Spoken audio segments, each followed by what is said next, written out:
What's up, Eagles Nation? This is Steve Hyder here with the Gate City Sports Channel, and we had a football game last night, preseason game number 2 against the Jacksonville Jaguars, and hey, things went the Eagles' way. I think we learned a little bit about some of our players in those more backup roles, just kind of roster filling roles.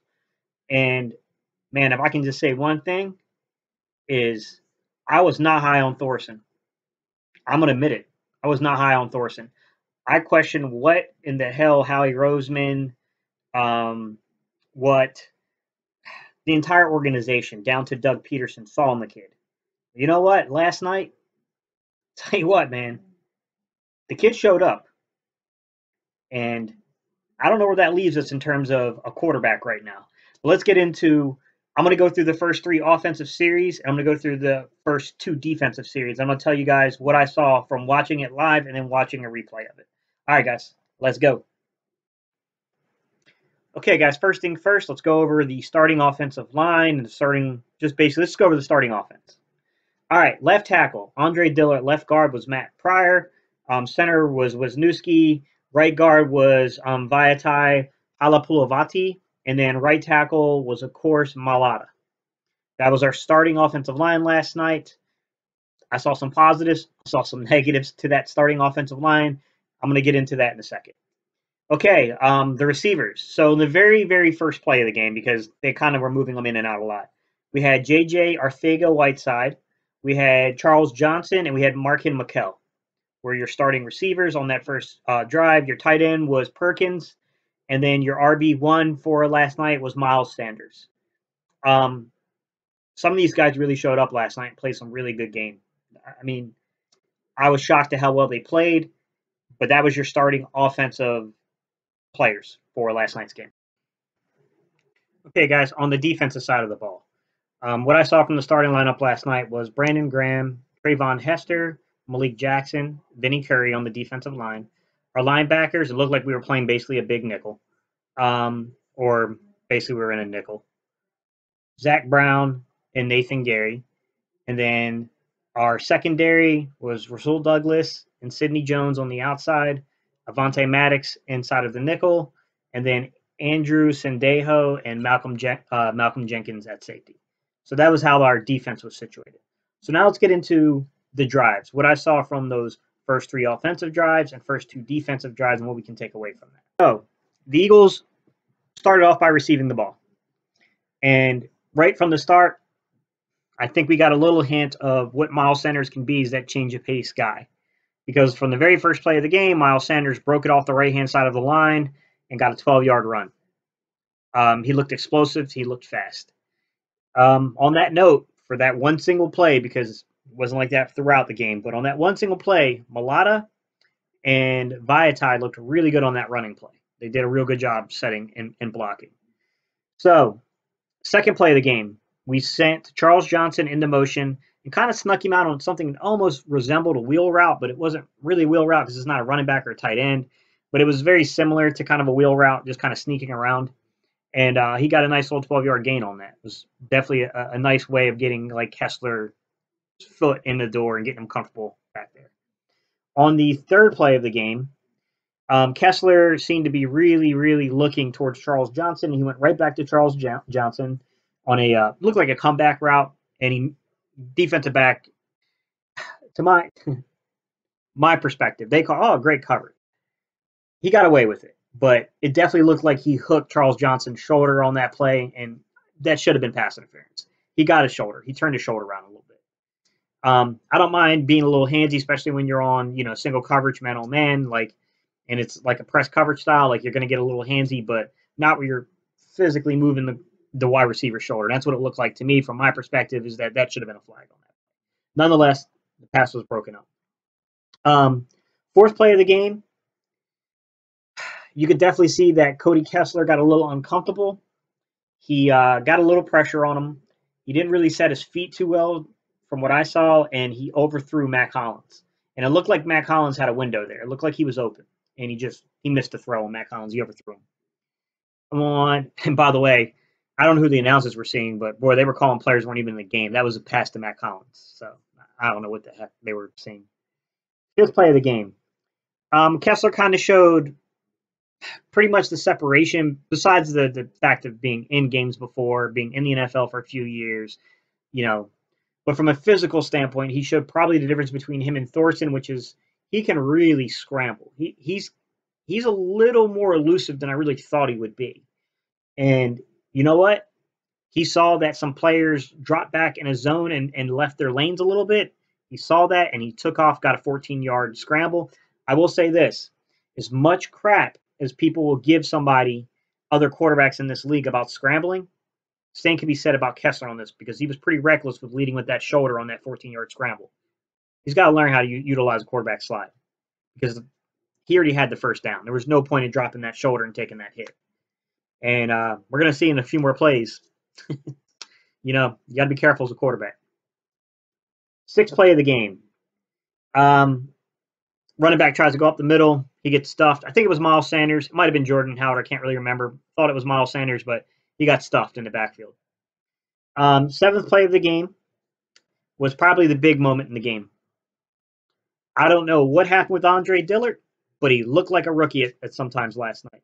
He did not look as impressive last night as he did in the first game. Andre Dillard, I don't know. Maybe it was play calling. I don't know. You have to know all aspects of what goes into a play. But I can say this.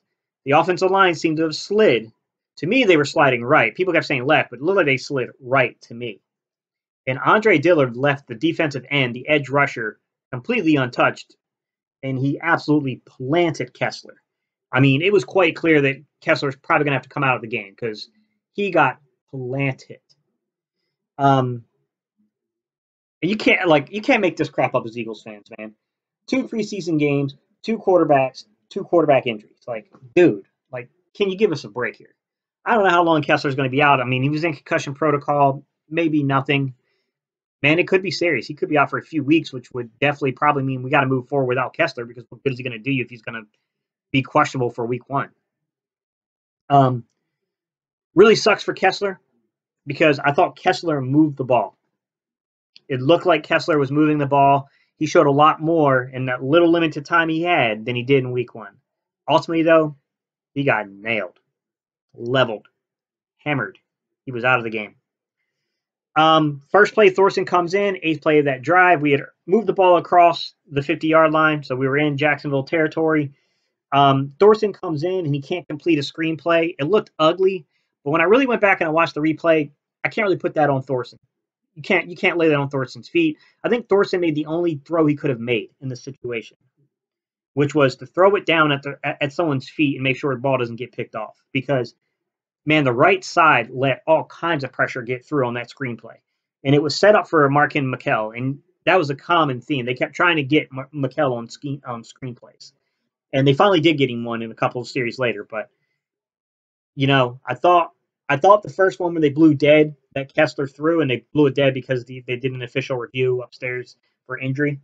And I thought that was probably going to be a pretty decent play for Markin McKell. It looked like he was probably going to break and get a first down on that. They blew it dead, though. They come right back in. They motioned McKell the first time they motioned him, and then they blew it dead with Kessler. Second time they didn't motion him. They just tried to get him on a screenplay real quick.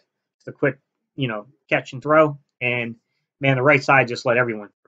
I don't know what was going on with that right side, but we you can't just put that on Mulata, because it looked like Vaitai didn't pick up his guy either. And Vaitai's been in the league long enough. That shouldn't be happening. But maybe it was by design. Maybe they want them to come in. Generally speaking, you want to come in, but you don't want to come that far into it right on your quarterback within 2 seconds. That wasn't a good look. Can't really put that on Thorson. But that was how our first offensive series ended.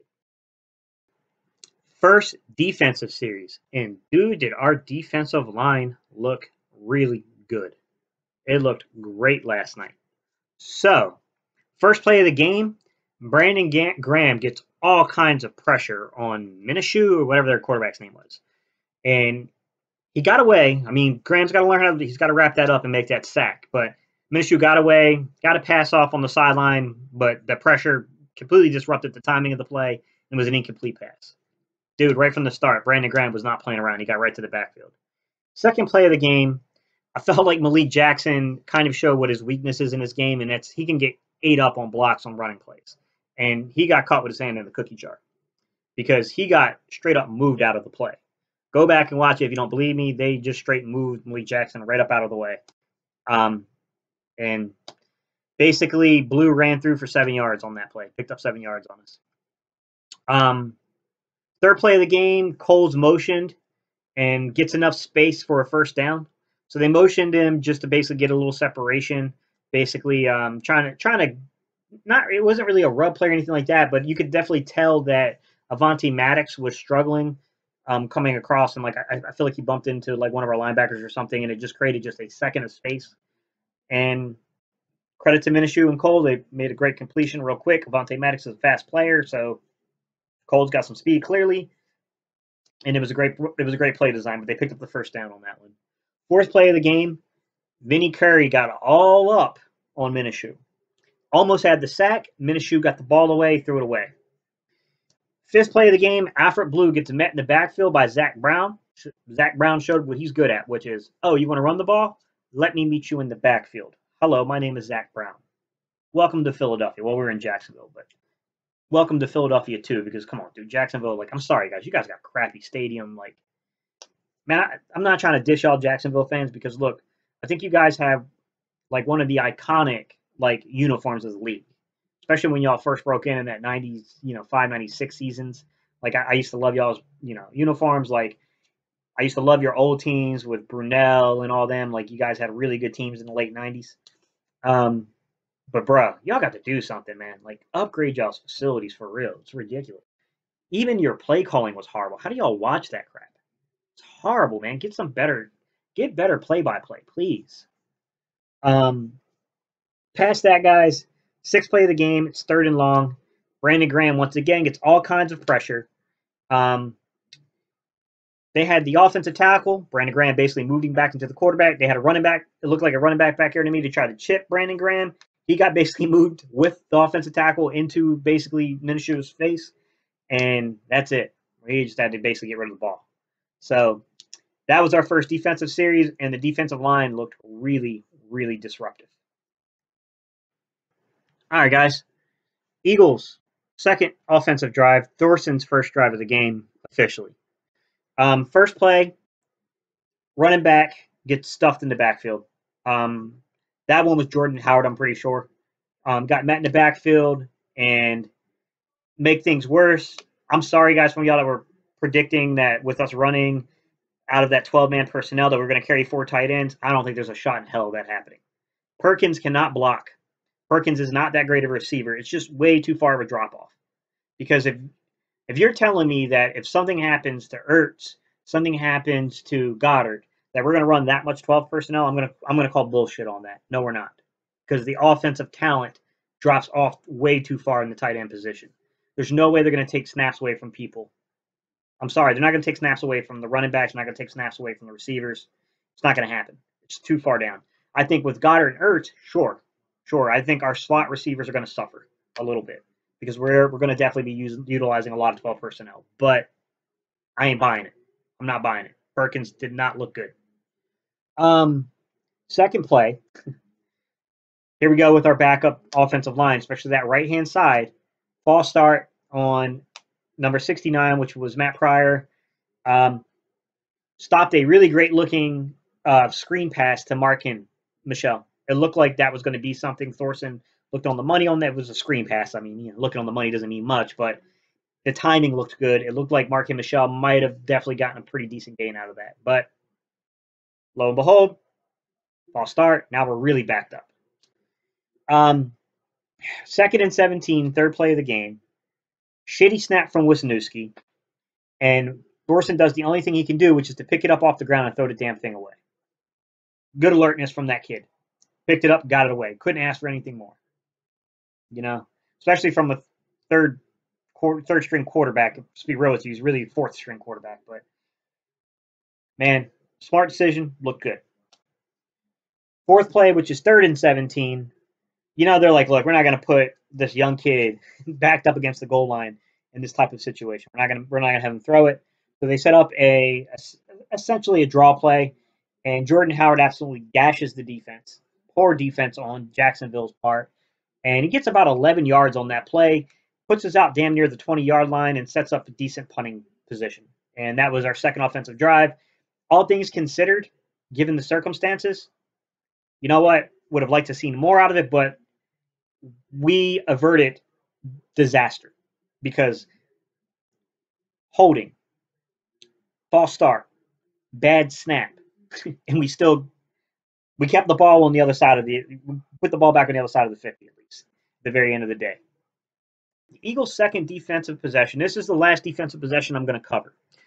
And the reason why is I felt like if Jacksonville was going to take advantage of the situation, take advantage of the Eagles in this game, this was your opportunity to completely swing the momentum. You're at home. The Eagles just had one of the worst offensive series that you could have imagined. I mean, we were only spared by a really nice draw play. Snatch the momentum. And that's what the offense should have done. Credit to the Eagles defense. They didn't allow it to go down. First play of the series, Alfred Blue gets met in the backfield by Jenkins.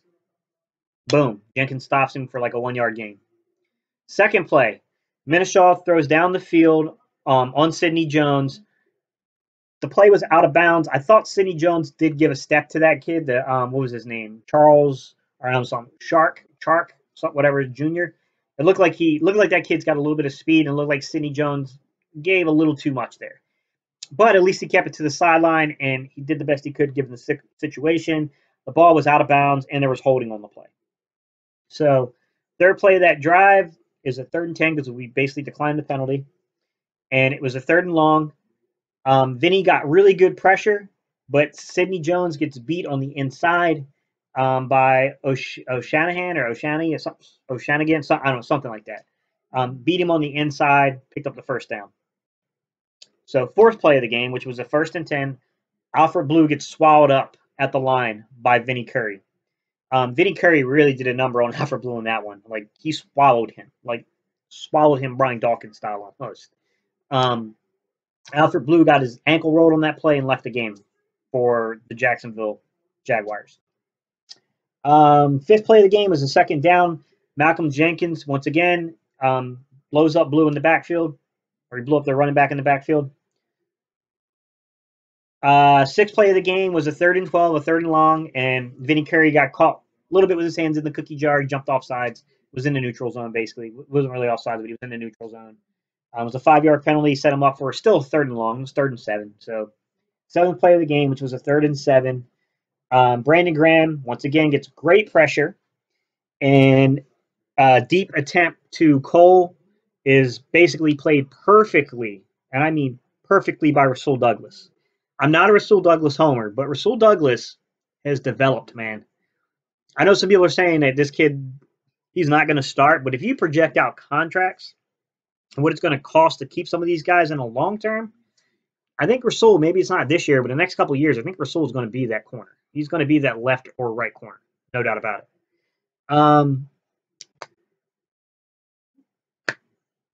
It was a great defensive series by the Eagles. The Eagles shut it down. Jacksonville's got a punt, and now we go on to the Eagles' third offensive series, which is a gem. Okay, so to start off, I've heard some Eagles content creators out there saying they thought Boston Scott had a good game. I don't know what game you were watching, but bullshit. Not from a special teams perspective, he didn't. And I'm a huge, huge supporter of Boston Scott. I put him on my initial 53-man roster before Darren Sproles came back. But he's a very Darren Sproles-esque player. Not to the same talent level, but he's in that mold. And I got to tell you, man, he struggled back there on punt returns and kick returns today. When I saw him on punt returns, definitely. And starting off with our third offensive series, our third offensive drive, man, he pinned us back on the 5-yard line because he made a bad mistake and didn't field the ball. Didn't fair catch the ball. Didn't field the ball, let it go. Was not a great decision. All right, so first offensive play backed up on our own basically 5-yard line. It's a handoff to Miles Sanders over the left side, which turns into a big play of about 16 yards down to the 21.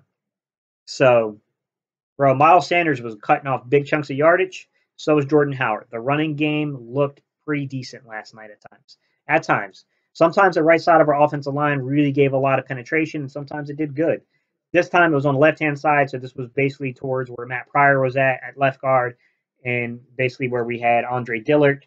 And you know what? All the criticism on Dillard for run, blocking, he did a pretty good job there. Second play of the game is another handoff to Miles Sanders.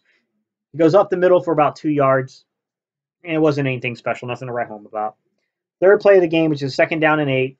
Thorson hits Charles Johnson on a slant for about, I don't know, I guess it was about 9 yards or so. It was enough to get a first down. Fourth play of the game, which was a 1st and 10. It's another bad snap. Wisniewski did not have a good night, guys. Maybe I'll talk about him at the end of the game, but I'm a little worried about Wisniewski. I don't think Wisniewski is a lock to make this roster anymore, and I put him as a lock because he was one of the few guys we had that could be a swing position at guard, center, like, that type of player. And I don't know, man. I don't know. He's definitely not. He's got to prove something over these next 2 games at center to stay on the roster. So, bad snap. Thorson picked it up. He makes a good attempt to try to hit J.J. Arthega down on the, I think he was on the left-hand side. Tried to hit him down deep on the left-hand, hash and missed him. Truth be told, I thought the ball was still catchable. I just thought Arthega, for his big playability, sometimes he's got the case of not really securing the ball either, and I thought that ball was completely catchable. He missed it.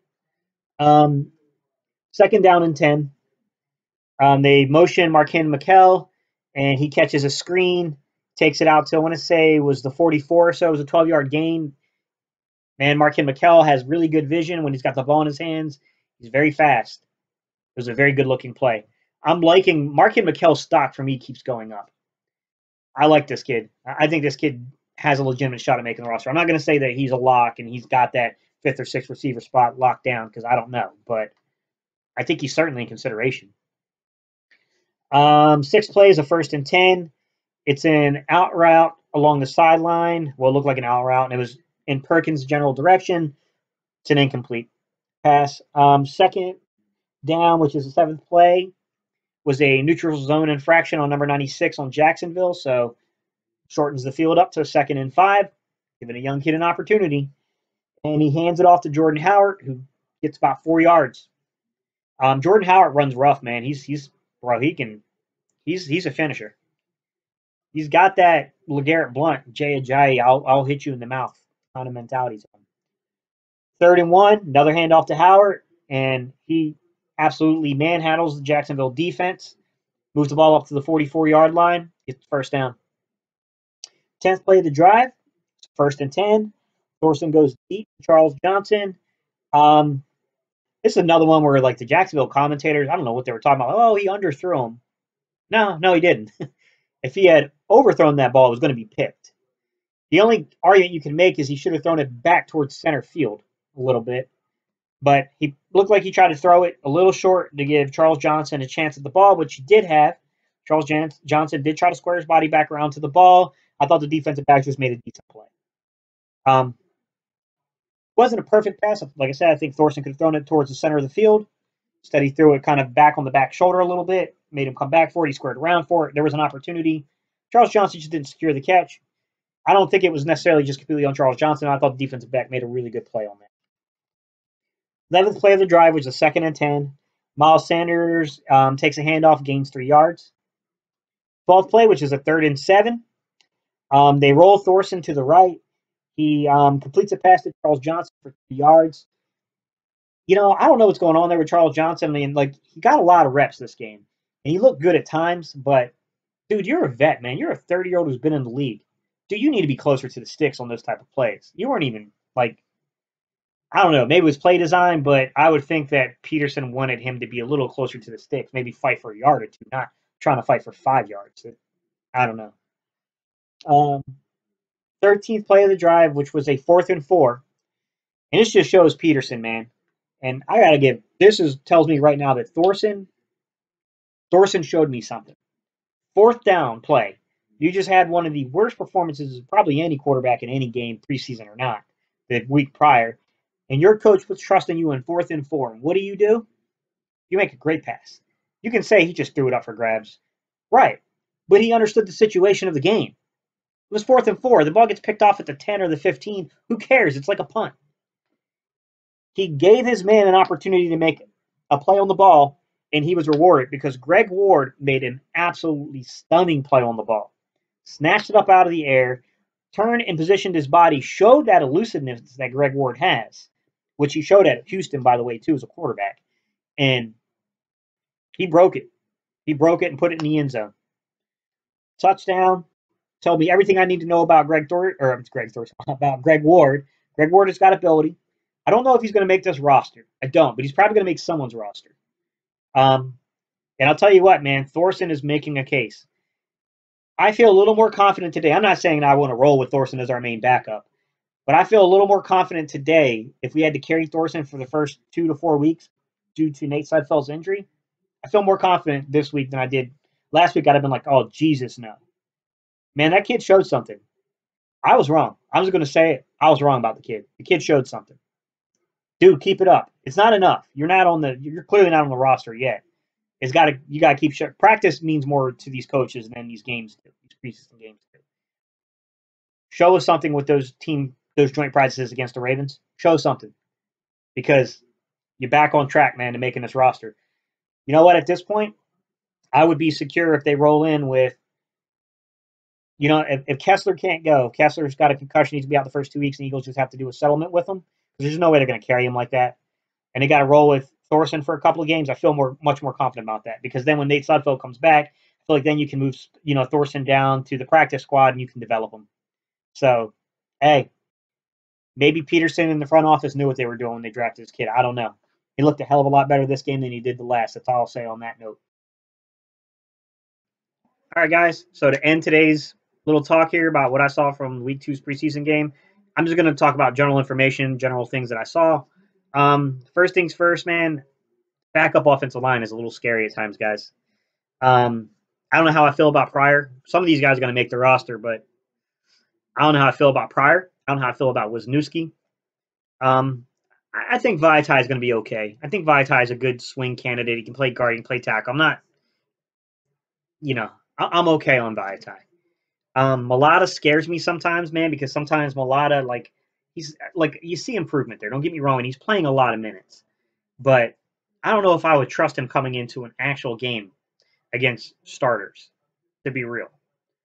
I don't know if I'd put him on the roster yet. You can sit there, we can make the argument that someone might pick him up. We'll let him try to develop him. Because I don't think we should fear that.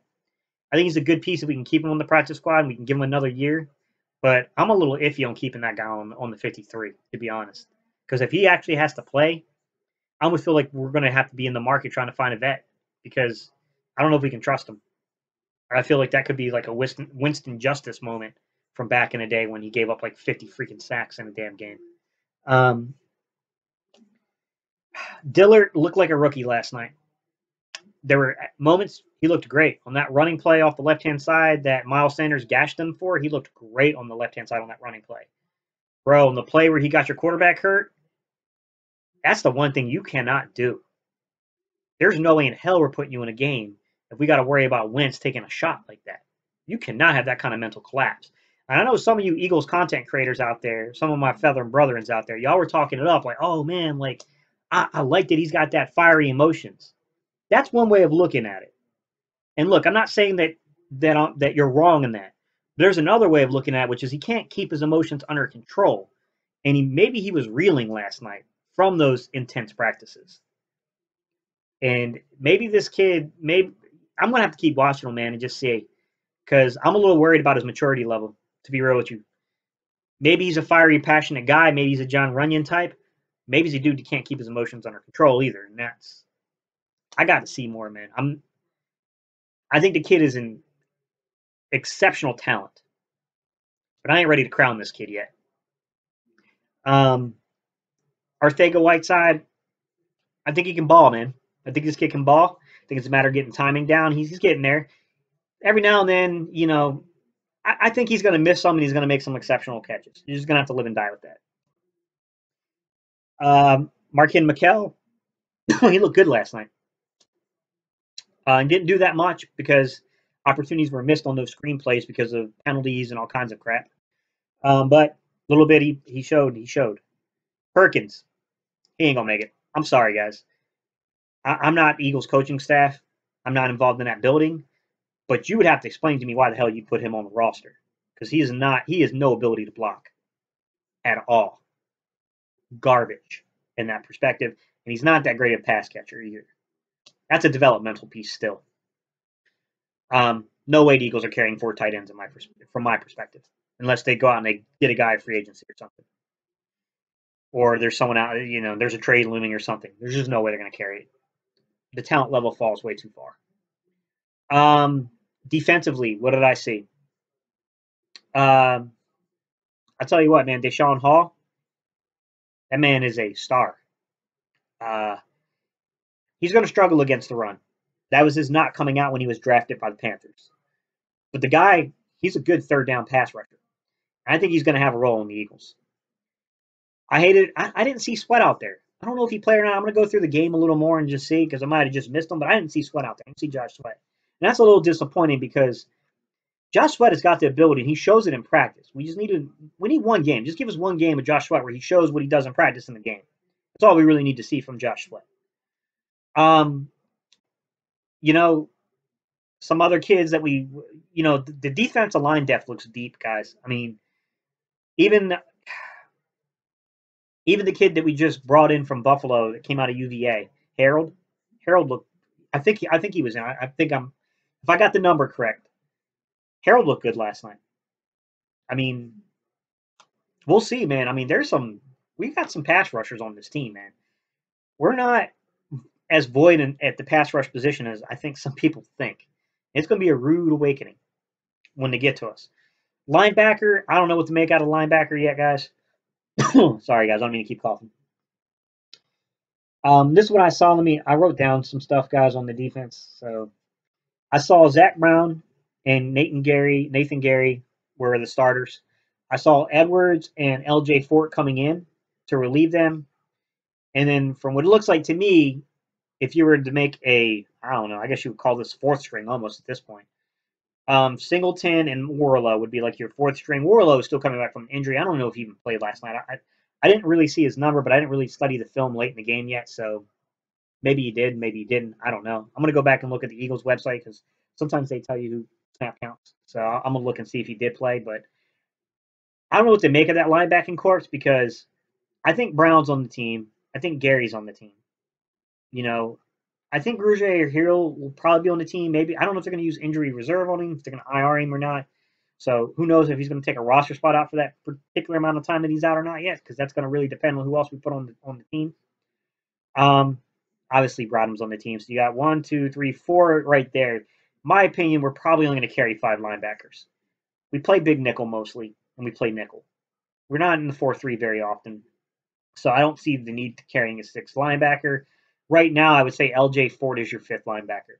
If we carried a 6th linebacker, then it would be interesting. I don't think that's going to happen, but if we do, to be all honest, I don't know what Schwartz is thinking, but if we do, I would say TJ Edwards and Paul Warlow conversation gets really interesting. Even Alex Singleton could make a case there, but I think the main fight would be between TJ Edwards and Paul Warlow. Me, personally, I would probably carry Warlow because I think Warlow is probably the most talented linebacker out of everyone, even including Rougiel, Hill, and Bradham. But he's been injured, and he hasn't got a shot to prove how good he actually is. But I think he's the most talented. Talent alone's not enough, man. You got to get on the field and you got to play. If he can't do that, he's not going to make the team. Secondary, Sidney Jones had a little bit of a down moment there, but I'm not worried about that. I'd want to see what he does in these joint practices before I start saying, oh, let's see about Sidney Jones. Overall, I thought secondary did okay. I mean, I thought it was all right. I thought they did a decent job. Sendejo seems to be the solid number 3. So it looks like Rodney McLeod, Malcolm Jenkins. Looks like Sendejo is clearly going to play that center field position, that free safety type position. And then on the strong side, looks like Cyprian would be the 4th guy coming in. If we go big nickel, I wouldn't be surprised if Cyprian doesn't take snaps away from Sendejo because Cyprian is definitely like a Malcolm Jenkins. He can play up on the line and he can hit you. And he can hit you hard.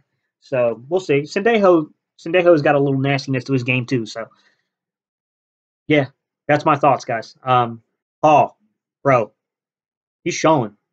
Sweat, come on, man. Give us one thing in a game, bro. We want to see what you're doing in practice in a game. That's all we need. It's just one game where you show that. You know what? The other kids, Harold, we brought in, they look good. I'm curious on how many defensive ends we're going to keep. I think you can make a serious case to keep 6 defensive ends, 5 corners, 5 safeties. Until, basically what ends up happening is you carry one of these guys for a short period of time at the cornerback position. Maybe you add a 5th safety until, maybe you put DeAndre Hall up in that 5th safety position until we get back our entire, secondary. And then you drop them out of there. Because right now we are kind of a little nicked up there. So I don't know, man. Maybe we go 6 cornerbacks still. We'll have to see. That's my thoughts, guys. Y'all can do me a favor, man. Young channel, new to the game. I know football, though, guys. I've been around for a while.